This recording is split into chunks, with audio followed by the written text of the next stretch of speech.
আসসালামু আলাইকুম, কেমন আছেন সবাই? আজকে সারা দিন কি রান্না করলাম তো সেটাই আপনাদের সাথে শেয়ার করব। আর আমি সবসময় রান্নার ভিডিও শেয়ার করি, বাট আজকে আমি ফুল ভিডিও শেয়ার করছি। আশা করি সবার কাছে ভিডিওটি ভালো লাগবে আর ভিডিওটি কন্টিনিউ করবেন, না টেনে সম্পূর্ণ দেখার অনুরোধ রইল। আর দেখে যদি ভালো লেগে থাকে আমার চ্যানেলটি অবশ্যই সাবস্ক্রাইব করে পাশে থাকবেন। এখানে আমি ভাত বসিয়ে দিয়েছি চুলায়, আর 1 কাপ পরিমাণে মসুর ডাল সেটা পানি দিয়ে ভিজিয়ে রাখছি। আর এভাবে করে ভিজিয়ে রাখলে একবারে সুন্দর ফুলে উঠবে। 1 থেকে 2 ঘন্টা ভিজিয়ে রাখবো। আর এখানে 1/2 কাপ পরিমাণে ডাল নিয়েছি, 1/2 কাপ না তার থেকে একটু বেশি নিয়ে এই যে ধুয়ে নিলাম। তো এর মধ্যে কি আমি মুগ ডালটাও ইউজ করি, বাট আজকে একটু অন্যরকম করে রান্না করব। তো ডালটা ধুয়ে এই যে প্রেসার কুকারের মধ্যে দিয়ে দিলাম পানি দিয়ে। আর 2 কোয়া রসুন, 3টা কাঁচামরিচ কুচি করে দিলাম, একটা দেশি পেঁয়াজ কুচি করে দিয়ে দিলাম। আর এর মধ্যে হলুদ লবণ দিয়ে প্রেসার কুকারে বসিয়ে দিয়েছি। তো ডালটা কমপ্লিট হওয়ার পরে এই যে ফোড়ন দিয়ে দিলাম বা বাগার দিয়ে দিলাম, যেটাই বলি না কেন।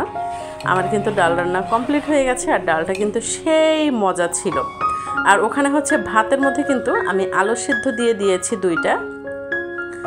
আর এদিকে ভাজি করব। আর ভাজির জন্য এখানে এই যে মশলা যা দরকার সেগুলো দিয়ে দিলাম, পেঁয়াজ, রসুন, কাঁচামরিচ, শুকনো মরিচ, জিরা, এগুলো দিয়ে এই যে এখানে এটাকে কি বলে, লাউ কুচি করে ধুয়ে নিয়েছি, সেটা দিয়ে দিয়েছি। মানে লাউটা আমি মটরশুঁটি দিয়ে ভাজি করব। তো এভাবে ভাজি করলে কিন্তু বেশ মজা লাগে। রুটির সাথে সকালবেলা হলেও ভালো লাগে, আর গরম ভাতে কিন্তু সবাই খুবই পছন্দ করে, আমার বাচ্চারা বিশেষ করে খুব পছন্দ করে। আর এখানে চিংড়ি বেশি করে দিয়ে, মসুর ডাল, সব ধরনের মশলা দিয়ে একবারে বড়া ভেজে নিচ্ছি। আর এই বড়া দিয়ে কিন্তু পান্তা ভাত যেরকমের মজা, ভর্তার সাথে গরম ভাতেও কিন্তু সেই রকমের স্বাদ। আজকে বৃষ্টি দেখে আর খিচুড়ি বা রিচ ফুড খেতে ইচ্ছে করলো না। আজকে মেয়েকে যখন স্কুলে দিতে যাচ্ছিলাম তখনই আমি ভাবছিলাম যে আজকে অন্যরকমের একটু কিছু খাবো। তো আজকে অন্যরকমের কিছু রান্না করব। তো যেই ভাবা সেই কাজ। আর মেয়েকে স্কুল থেকে আনার পরেই আমি রান্নাঘরে ঢুকে পড়েছি। আর এদিকে আমার বড়া ভাজাও প্রায় হাফ কমপ্লিট হয়ে গেছে। এখানে অর্ধেকটা ভেজে নিয়েছি আর অর্ধেকটা ভেজে নিব। তো এই যে একটু গরম অবস্থায় কিন্তু আমি তুলছি, তখনও চুলা জ্বলছিল। আর এখানে আলু সেদ্ধও কমপ্লিট হয়ে গেছে, মরিচ তেলে ভেজে তা আবার এখন ভর্তা বানিয়ে নিচ্ছি। আপনারা কে কে এভাবে খাবার পছন্দ করেন, এরকমের খাবার অবশ্যই কমেন্টস করে জানাবেন। আর আমার ভিডিওটি দেখে ভালো লেগে থাকলে অবশ্যই প্লিজ আমার চ্যানেলটি সাবস্ক্রাইব করে দিবেন। আর যদি ফেসবুক পেজ থেকে দেখে থাকেন, আমার ফেসবুক পেজটি ফলো দিয়ে পাশে থাকবেন।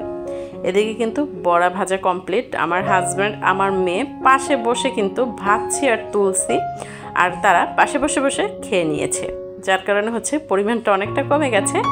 তো এখন এই যে আমার যে প্লেটার সেটা সাজিয়ে নিচ্ছি। এখানে আলু ভর্তা দিলাম 2টা বড়া, আর এই যে লাউ মটরশুঁটি ভাজি, আর এই যে মসুর ডাল পাতলা পাতলা করে রান্না করেছি।